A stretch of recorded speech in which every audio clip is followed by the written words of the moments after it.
Pembacaan Alkitab tanggal 7 Desember tahun 2024, hari ke-342. Maleakhi pasal 4.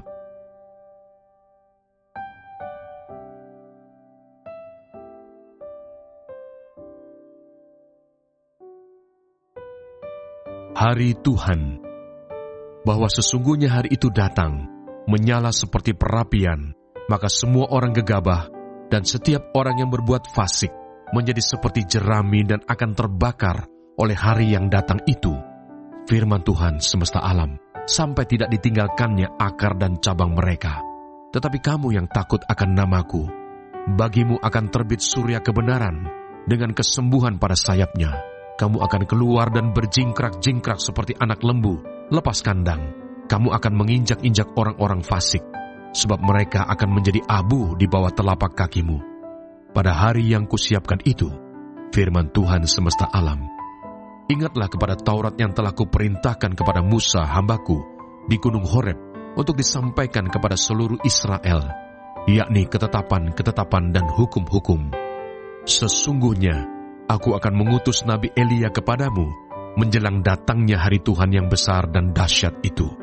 Maka ia akan membuat hati bapa-bapa berbalik kepada anak-anaknya, dan hati anak-anak kepada bapa-bapanya, supaya jangan aku datang memukul bumi sehingga musnah.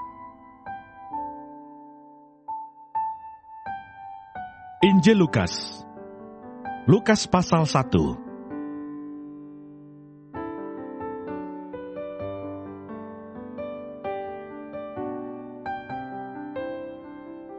Terpujilah Tuhan Allah Israel, sebab ia melawat umatnya dan membawa kelepasan baginya.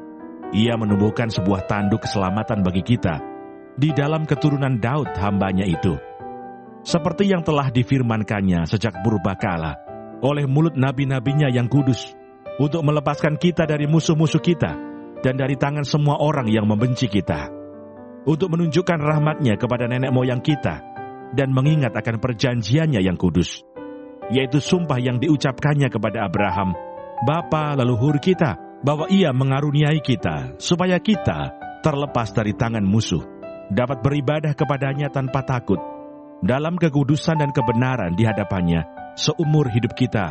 Dan engkau, hai anakku, akan disebut Nabi Allah yang Maha Tinggi, karena engkau akan berjalan mendahului Tuhan untuk mempersiapkan jalan baginya, untuk memberikan kepada umat-Nya pengertian akan keselamatan yang berdasarkan pengampunan dosa-dosa mereka.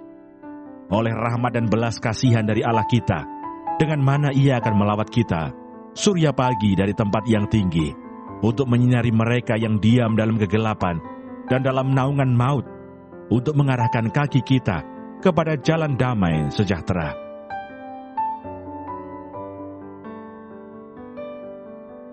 Lukas pasal 9.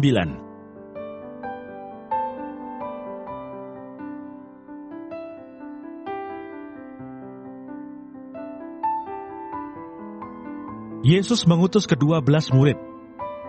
Maka Yesus memanggil ke-12 murid-Nya, lalu memberikan tenaga dan kuasa kepada mereka untuk menguasai setan-setan dan untuk menyembuhkan penyakit-penyakit. Dan Ia mengutus mereka untuk memberitakan kerajaan Allah dan untuk menyembuhkan orang. Katanya kepada mereka, jangan membawa apa-apa dalam perjalanan. Jangan membawa tongkat atau bekal, roti atau uang, atau 2 helai baju. Dan apabila kamu sudah diterima dalam suatu rumah, tinggallah di situ sampai kamu berangkat dari situ. Dan kalau ada orang yang tidak mau menerima kamu, keluarlah dari kota mereka dan kebaskanlah debunya dari kakimu sebagai peringatan terhadap mereka. Lalu pergilah mereka, dan mereka mengelilingi segala desa sambil memberitakan Injil dan menyembuhkan orang sakit di segala tempat. Tema minggu ini, persiapkan jalan untuk Tuhan. Bacaan hari ini mempersiapkan kita untuk bacaan pada hari Minggu tanggal 8 Desember tahun 2024. Penjelasan.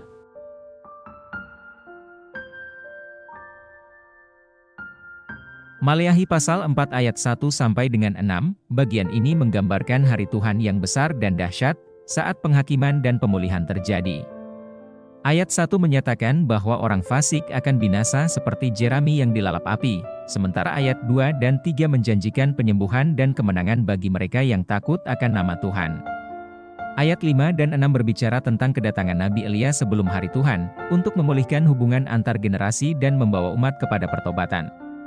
Ini adalah panggilan untuk mempersiapkan hati dan hidup sebelum Tuhan datang dalam kemuliaannya. Lukas pasal 1 ayat 68 sampai dengan 79. Nyanyian Zaharia, Benedictus, adalah ungkapan syukur atas penggenapan janji keselamatan Allah. Ayat 76 dan 77 secara khusus menyoroti peran Yohanes Pembaptis sebagai nabi yang akan mempersiapkan jalan bagi Tuhan dengan menyerukan pertobatan dan membawa umat kepada keselamatan. Ayat 78 dan 79 menggambarkan kedatangan Yesus sebagai terang yang akan menuntun manusia keluar dari kegelapan dosa menuju damai sejahtera. Lukas pasal 9 ayat 1 sampai dengan 6, Yesus mengutus ke-12 muridnya untuk melayani dengan otoritas yang diberikannya. Mereka diperintahkan untuk memberitakan kerajaan Allah, menyembuhkan yang sakit, dan bergantung sepenuhnya kepada penyediaan Allah. Ayat ini menekankan tanggung jawab orang percaya untuk mempersiapkan jalan bagi Tuhan dengan memberitakan Injil dan melayani orang lain dalam namanya.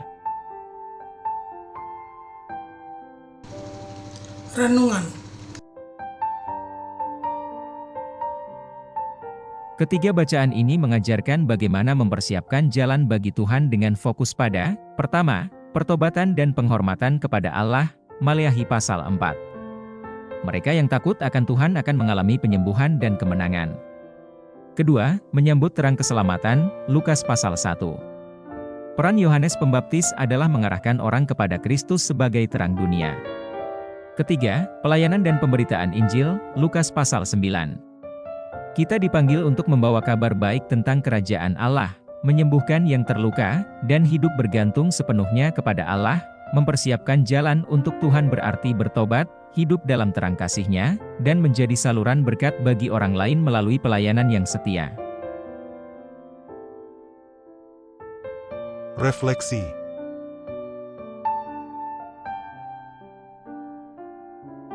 Apakah hati saya sudah siap untuk menyambut karya Tuhan dengan hidup dalam pertobatan? Bagaimana saya bisa menjadi terang bagi orang lain di tengah dunia yang penuh kegelapan? Apakah saya menjalankan tanggung jawab sebagai utusan Kristus dengan memberitakan Injil dan melayani dengan kasih?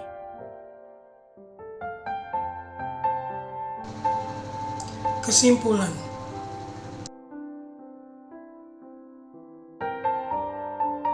Tema persiapkan jalan untuk Tuhan adalah panggilan untuk mempersiapkan hati dan hidup menyambut kedatangan Kristus. Maleakhi mengingatkan kita akan penghakiman dan pemulihan yang datang bagi mereka yang setia. Nyanyian Zaharia dalam Lukas menekankan pentingnya menerima terang keselamatan melalui Kristus. Lukas pasal 9 mengajarkan bahwa kita dipanggil untuk menjadi utusan Injil, melayani dengan kasih, dan sepenuhnya bergantung kepada Allah.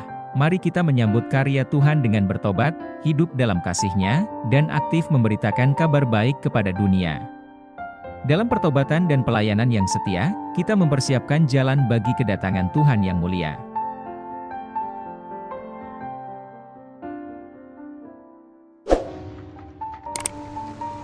Terima kasih, Tuhan Yesus memberkati. Amin.